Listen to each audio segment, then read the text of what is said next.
اب یہ جو ہے 5 آیات ان میں یہ سارے فرشتوں کا ذکر ہے.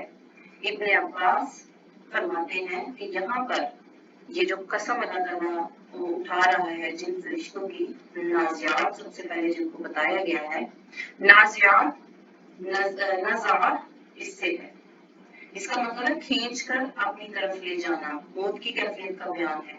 وہ وقت جب موت چھا جاتی ہے انسان پر، کسی پر نزع کا عالم ہوتا ہے، اور غا جو ہے یہ مرگ سے ہے. کیوں؟ کیونکہ یہ اندر جا کے نیچے جا کر غوطہ کھا کر گہرائی میں سے جا کے روح کو کھینچ کے نکالتے ہیں. کس کی روح کو؟ نافرمانوں کی روحیں. جب ملک الموت کو یہ دیکھتی ہیں روحیں تو غرق ہو جاتی ہیں جسم کے اندر، تو ملک الموت بھی غرق ہو کر غوطہ لگا کر ان کے پٹھوں اور گوشت کے بند کھول دیتے ہیں اور پھر اس کی روح کو کھینچ کر باہر نکالتے ہیں. یہ نافرمانوں کی روحیں ہیں. ابن ابی خاتون نے ابن عباس سے روایت کیا ہے. اور ساتھ کیا کہتے ہیں؟ اے نفس خبیثہ چل اپنے رب کی طرف چل. اب یہ سن کر کافر کی روح جو ہے وہ بھاگتی ہے جسم کے اندر، لیکن یہ اسے آگے نہیں دیتے. اب کیا ہوتا ہے کہ سفر آخرت کے قریب سیاح چہروں والے فرشتے آتے ہیں اور طاقت نظر بیٹھ جاتے ہیں. یہاں سے ملک الموت آتے ہیں، اس کے سر پر آ کر بیٹھ جاتے ہیں اور اسے کہتے ہیں اے خبیث روح اپنے رب کی طرف چل. اب ابن ابی خاتم بھی جو ہے ربیع بن انس رضی اللہ عنہ سے روایت کرتے ہیں کہ جیسے کسی گیلی اون کے اندر سے کسی گرم گرم سیخ کو نکال لیا جائے نا، اس طریقے سے وہ کھینچتے ہیں. اور کیوں کھینچنا پڑتا ہے؟ وہی وجہ کیونکہ وہ اپنی جان کو نکالنے نہیں دیتے. روح جو ہے وہ جسم میں بھاگتی ہے، لیکن فوراً اسے نکالتے ہیں، ساتھ ایک ٹانگ لے کے آتے ہیں، اس کے اندر اسے لپیٹتے ہیں اور اس سے ایسی بدبو آتی ہے جیسے کسی مردار سے بو آتی ہے. اس کی خباثت کی وجہ سے ایسی بو آ رہی ہوتی ہے جو کہ اس نے دنیا میں اللہ کی نافرمانی میں وقت گزارا ہوتا ہے، اور اس کا نکلنا اتنا سخت اور اتنا تکلیف دہ ہوتا ہے. اور گنہگار جو ہے وہ مسلسل اسے یہ بشارتیں دیتے جاتے ہیں، جہنم کی بشارتیں سناتے جاتے ہیں. جتنی دیر کا روح نکلنے کا عمل چلتا رہتا ہے مسلسل اسے برے عذاب کی خبر جو ہے یہ فرشتے سناتے رہتے ہیں. اس کے بعد وعلیکم السلام. میں نے میرے ایک چھوٹے سے بات بتائی، جب روح نکلتی ہے، جب روح قبض ہوتی ہے تو ایک عجیب سا ڈر کیوں ہوتا ہے روح پہ؟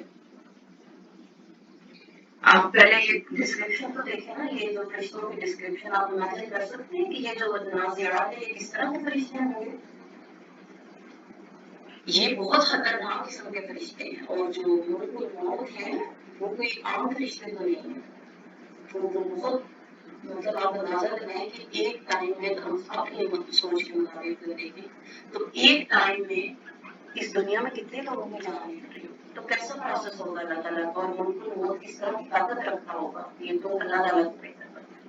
ہاں لیکن وہ جو آپ بات کریں کہ چہرے کے اوپر جو ڈر ہوتا ہے، ظاہر ہے یہ جو جان نکلنے کا عمل دیکھتے ہیں کوئی آسان عمل تو نہیں ہے، اور ہمارے جو اعمال ہیں وہ بھی ہمارے ساتھ ہوتے ہیں. تو اللہ کے نبی صلی اللہ علیہ وسلم کی جب آپ صلی اللہ علیہ وسلم نے فرمایا کہ ان کی جو جان نکل رہی تھی نا، اور اگر آپ نے دیکھا ہوگا سیرہ میں کہ آپ صلی اللہ علیہ وسلم کی جو حالت تھی، آپ کتنے دن تک مسلسل آپ مشی میں جاتے تھے، اٹھتے تھے، مشی میں جاتے تھے، آپ لوگوں سے کہتے تھے میرے اوپر پانی ڈالو، مسلسل آپ کو بخار تھا.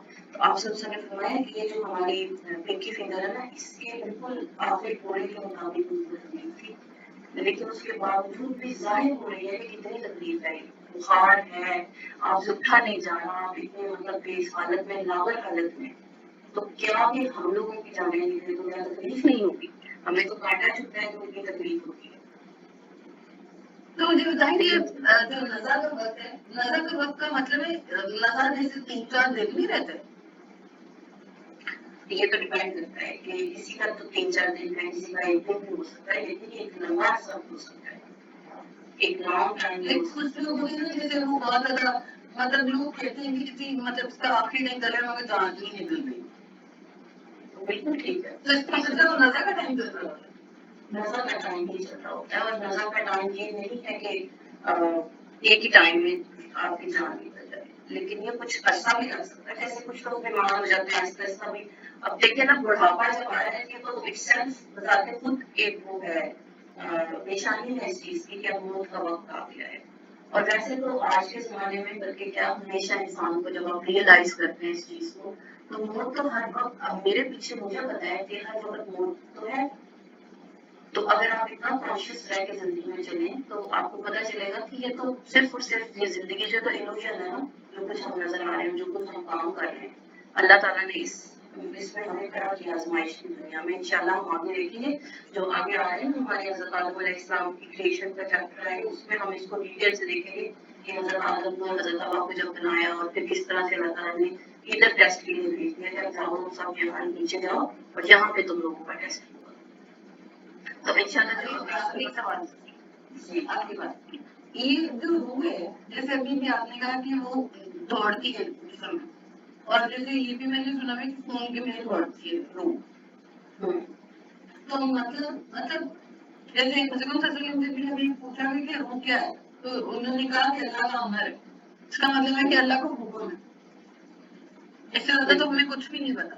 یہ تھوڑا سا مجھے یاد کرے, مطلب خون میں دوڑتی ہے مطلب جیسے یہ بھی ہمیں پتا ہے کہ ہارٹ جو ہے وہ بالکل ٹھیک ہوتا ہے پر ایک طرف سے بند ہو جاتا ہے.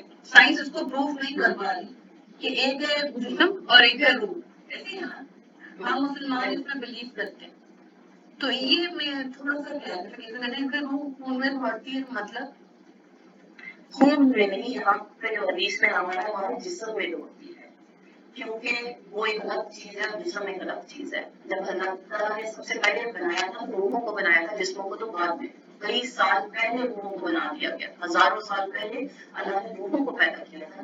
تو روحوں کو جب پیدا کر دیا گیا اس کے بعد یہ بھی حدیث میں آتا ہے کہ وہ اللہ تعالیٰ نے ان سب کو موت دے دی. پھر جب اس دنیا کو بنایا تو جسم کو پیدا کیا, جسم کے اندر وہ جو ریپروڈکشن کا پروسیس ہے, جب مدر کے منہ کے اندر جب ریپروڈکشن شروع ہوتی ہے تو وہ جب انشاءاللہ اگلی آنے والی جو نیکسٹ ہمارا سیشن ہے اس میں یہی والی حدیث ہے کہ ماں کے اس کے منہ کے اندر جب اس کا جو ایک سرٹن ٹائم ہے اس کا آتا ہے تو پھر اس وقت اس روح کو وہاں سے دوبارہ سے زندہ کیا جاتا ہے اور وہاں پہ اسے ڈالا جاتا ہے, پھر اس کی جان بنتی ہے, جان آتی ہے اس کے اندر. تو جتنا ہمیں اللہ تعالیٰ نے بتایا روح کے بارے میں وہ یہی ہے کہ روح ایک الگ چیز ہے, جسم ایک الگ چیز ہے. اور جو سورہ کہف میں ہم روح کے بارے میں زیادہ بتایا بھی نہیں ہے, مطلب ثابت سوالوں میں سے یہ بھی تھا نا, تو پھر اللہ نے کہا کہ مطلب اس کے بارے میں نہیں بتایا. اللہ نے ہمیں حکم دے دیا اتنا ہی. ایک چیز یہ بھی ہے کہ جب ہم سوتے ہیں تو ایک طرح کی جو روح ہے اس کو نکال دیا جاتا ہے, اور جس سے یہ پتا چلتا ہے کہ اللہ تعالیٰ نے ایک سے زیادہ روح ہمیں دی. اب کتنی ہے یہ نہیں پتا, روح ہے تین ہے پتہ نہیں, اللہ عالم. لیکن اگر ہمیں کبھی موقع ملا سورہ کہف کو پڑھنے کا یا آپ کو موقع ملے آپ ضرور پڑھیں, اس میں یہ جو آیات ہیں ان کی ڈسکرپشن میں جا کے ضرور دیکھیں, مختلف تفاصیل کو دیکھیں, پورے منصوب کو دیکھیں, امام سیوطی کو دیکھیں, فی ظلال القرآن دیکھیں, آپ ابن کثیر کو دیکھیں, مطلب جتنی بھی تفاصیل ہیں ان کو دیکھیں تو آپ کو اس میں سے جتنی بھی ملے اس کو اکٹھا کر لیں تو آپ کو پتہ چل جائے گا کہ روح کیا چیز ہے. تو جب ہم سوتے ہیں ایک طرح کی روح نکال لی جاتی ہے جس کی وجہ سے ہم پہ تاری ہو جاتی ہے, اور جب ہم جاگتے ہیں دوبارہ سے جو دعا پڑھتے ہیں الحمدللہ الذی احیانا بعد ما اماتنا والیہ النشور. اللہ کا شکر ہے کہ جس نے مرنے کے بعد اٹھایا پھر واپس بھی میں اللہ تعالیٰ کی طرف جانا ہے. اس سے بھی پتہ چلتا ہے کہ یہ آگے طرح کی موت ہوتی ہے. اور ہم نے بھی کہا کہ اس کے سامنے 2 سے 3 طرح کی روح ہوتی ہے, 2 سے 3 طرح میں ایک سے زیادہ, ایک نہیں ایک سے زیادہ, مطلب اتنی جو ہوتی ہے یہ نہیں پتا. بالکل آپ نہیں آپ سورہ پڑھیں تو یہ اسپیسیفک اس کی جو ورڈس ہے جب آپ اس کو پڑھیں گے نا انشاءاللہ تو آپ اس کی تفسیر میں دیکھیں, اور ایک طرح کی تفسیر میں مختلف طرح کی تفاسیر کو دیکھیں, اور پھر آپ دیکھیں کہ صحیح حدیث کی روشنی میں انشاءاللہ آپ کو پتہ چلے گا. اگر میرے پاس لنک ہوا تو میں انشاءاللہ وہ آپ کو نا گروپ میں انشاءاللہ پوسٹ کر دوں گا, آپ اسے ضرور پڑھیے گا انشاءاللہ. اوکے, آگے ناشباتی نشبہ, یہ ناشباتی نشبہ جو ہے ان سے مراد یہ نشبہ نون شین کا بندی چیز کو کھولنے کو نشب کہتے ہیں. مومن کی روح کا یہاں پہ ذکر ہے کہ جسم کے اندر وہ بند ہے, وہ فرشتے اس بند کو بڑے آرام سے کھولتے ہیں اور مومن کی روح کو نکال دیتے ہیں. اور اس کے مثال بالکل ایسے آتی ہے جیسے کسی مشکیزے میں سے پانی کو آرام سے نکال لیا جائے. تو اس طرح سے مومن کی روح کو نکال لیا جاتا ہے اور بلکہ اس کو کچھ دیر کے لیے آرام بھی دیتے ہیں تاکہ اس سے زیادہ تکلیف نہ ہو. اور پھر اس کے بعد روشن چہروں والے فرشتے آتے ہیں اور جنت کا کفن لے کر آتے ہیں, نور لے کر آتے ہیں اور تاحد نظر اس کے پاس بھی بیٹھ جاتے ہیں. ملک الموت اس کے سامنے آ کر بیٹھ جاتے ہیں اور وہ اسے کہتے ہیں کہ اے نفس مطمئنہ اللہ کی طرف چلو. آرام سے وہ پھر نکل آتی ہے کیونکہ اس کو تو خوشی ہوتی ہے, اس کو پتا ہوتا ہے کہ میں نے اپنے اللہ کے رات میں زندگی گزاری اسی شوق میں گزار دی کہ اللہ تعالیٰ سے ملاقات ہو سکے. تو اس کو پھر خوشبودار کفن کے اندر دیکھ کر وہاں سے لے جایا جاتا ہے. اب یہاں سے جو ہمیں پتا چل رہا ہے کہ موت کے وقت لوگوں کو ایک تو حدیث میں ہے اور ایک نفس مطمئنہ, جیسے کہ ہم نے پہلے آسمان پہ حضرت آدم سے ملاقات کے وقت دیکھا کہ وہاں پر ایک سائڈ پہ انہوں نے وہی دیکھی کہ نیک ہوئے ہیں اور دوسرے جو لیفٹ سائڈ پہ دیکھی کہ وہ حدیث ہوئے ہیں. اور یہاں سے اور پھر اگلی انشاءاللہ اللہ نے ہمیں توفیق دی سورج پڑھیں گے تو اس میں بھی دیکھیں گے کہ علم 7 آسمانوں سے اوپر جو مقام ہے وہاں پہ نیک کو جا کے رکھا جاتا ہے. اور سجین ایک کہانی کا نام ہے, 7 زمینوں کے نیچے وہ سجین ہے جہاں پر فرد لوگوں کو وہاں پہ ان کا ٹھکانا بنا دیا جاتا ہے. اب وہ سابحات صبح جو ہے یہ وہ فرشتے ہیں جو فجر اور عصر کے وقت اکٹھے ہوتے ہیں. ان کی شفٹ چینج ہوتی ہیں اور یہ فرشتے جو ہیں تیزی سے آگے جاتے اوپر نیچے تسبیح بھی کرتے ہیں. یہ فرشتے کیوں تیزی سے آنا جانا پسند کرتے ہیں تاکہ وہ اللہ تعالیٰ کو جا کے پہلے ان سبقت پہ جانا چاہتے ہیں, ایک دوسرے کے اوپر جلدی سے کام کرنا چاہتے ہیں, اللہ کے حکم کو جو ہے وہ فالو کرنا چاہتے ہیں. اس کے آگے مزید تفصیل میں یہ بھی آتا ہے کہ گلیوں بازاروں میں بھی کچھ فرشتے ڈھونڈتے رہتے ہیں ایسے لوگوں کو جو اللہ کا ذکر کرتے ہیں, تکبیر و تحمید کرتے ہیں اور پھر جا کے اللہ تعالیٰ کو بتاتے ہیں. کچھ ایسی مجلس سے ڈھونڈتے ہیں جہاں پہ جیسے اس وقت ہم مجلس میں بیٹھے ہیں تو مجھے امید ہے کہ ایسے فرشتے ضرور ہوں گے. تو وہ ڈھونڈتے رہتے ہیں, جب ان کو کوئی ایسی مجلس ملتی ہے تو مد نظر دوسرے فرشتوں کو بھی بلاتے ہیں یہاں تک کہ آسمان تک بھر جاتا ہے. آسمان اتنے فرشتے اکٹھے ہو جاتے ہیں اور وہ ایسے لوگوں کو دیکھنا پسند کرتے ہیں جو انہیں کے اللہ کا نام لیتے ہیں اور پھر اللہ تعالیٰ کو جا کے پھر بتاتے ہیں کہ وہاں پہ انہوں نے کچھ لوگوں کو دیکھا اور پھر اللہ تعالیٰ فرماتے ہیں کہ میں نے انہیں بخش دیا ہے. اور اگر اس محفل میں کوئی ایسا بندہ بھی بیٹھا ہو جو اس مقصد سے تو نہیں آیا تھا کہ وہ علم حاصل کرے لیکن ویسے ہی گزر کے اس کا مقصد جو تھا کسی اور کام سے آیا تھا, تو وہ کہتے ہیں کہ یہ بندہ تو اس مقصد کے لیے نہیں بیٹھا تھا. اللہ تعالیٰ فرماتے ہیں کیونکہ وہ میرے لیے مجلس میں بیٹھا تھا میں اسے بھی بخش دوں گا. تو یہ ہے سابحات صبح. اور سابحات صبح میں وہی ہے جو تیزی سے بیٹھتے ہیں, اللہ تعالیٰ کی تسبیح بیان کرتے ہیں اور سبقت لے جانے کے اندر تیزی سے اللہ تعالیٰ کو جو ہے وہ لوگوں کی نیکیاں پہنچانے کے لیے یہ آگے چلتے ہیں.